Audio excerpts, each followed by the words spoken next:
Hello friends, ఎలా ఉన్నారు? మనిషికి మనిషే ప్రధాన శత్రువు. కొన్నిసార్లు శత్రువు ఎవరో మనకు తెలుస్తుంది. మరికొన్నిసార్లు శత్రువు మిత్రువు రూపంలో పక్కనే ఉన్నా కనుక్కోలేం. ఆచార్య చాణక్యుడు చెప్పిన ప్రకారం ఇలాంటి వారితో జాగ్రత్తగా ఉంటే మన జీవితం సాఫీగా సాగుతుంది. అడవిలో బ్రతికే జంతువులకు శత్రువులు వేరే జాతికి చెందినవి ఉంటాయి. క్రూర మృగాలైనా సరే ఒకే జాతికి చెందిన వాటితో ఎంతో సామరస్యంగా జీవిస్తాయి.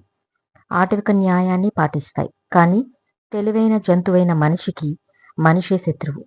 ఓ మనిషి మరో మనిషి సంతోషంగా ఉంటే తట్టుకోలేడు. అవకాశం కల్పించుకొని మరి అతన్ని నాశనం చేయటానికి ప్రయత్నిస్తాడు.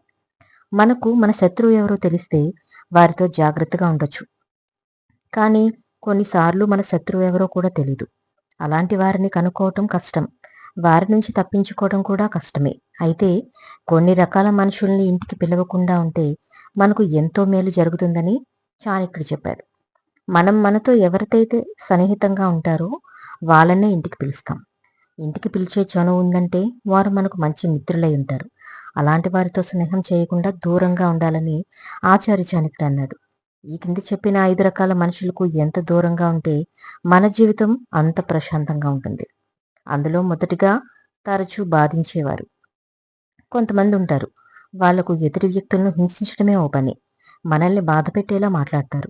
మనం బాధపడతామని తెలిసినా కూడా పట్టించుకోరు. మన ఫీలింగ్స్‌కు ఎలాంటి విలువ ఉండదు. ఎదుటి వ్యక్తుల్ని బాధపెట్టి పైశాచిక ఆనందం పొందటమే వారికి అదో తృప్తి. అవకాశవాదులు. ఇలాంటి వారితో చాలా జాగ్రత్తగా ఉండాలి. వీళ్ళతో స్నేహం కూడా చాలా ప్రమాదకరం. వీళ్ళు మనతో అవసరం ఉన్న వరకే ఉంటారు. తర్వాత మనం కష్టాల్లో ఉన్నా కూడా పట్టించుకోరు. వీరు మనల్ని వారి జీవితంలో ఒక అవసరంగా మాత్రమే చూస్తారు. తెలివైన మోసగాళ్ళు. తెలివైన మోసగాళ్లను అస్సలు నమ్మకూడదు. వీళ్లతో ఎప్పటికైనా నష్టమే. వీళ్ళు మన మెదడుతో ఓ ఆట ఆడుకుంటారు. మనల్ని మ్యానిపులేట్ చేసి దారుణంగా దెబ్బతీస్తారు. వాళ్ళ అవసరాలను బట్టి మనల్ని ఎంతకైనా దిగజారుస్తారు. నయవంచుకులు. మన ముందు ఒకలా, మనం లేనప్పుడు ఒకలా ప్రవర్తించేవారు పాము కంటే ప్రమాదకరమైన వాళ్ళు.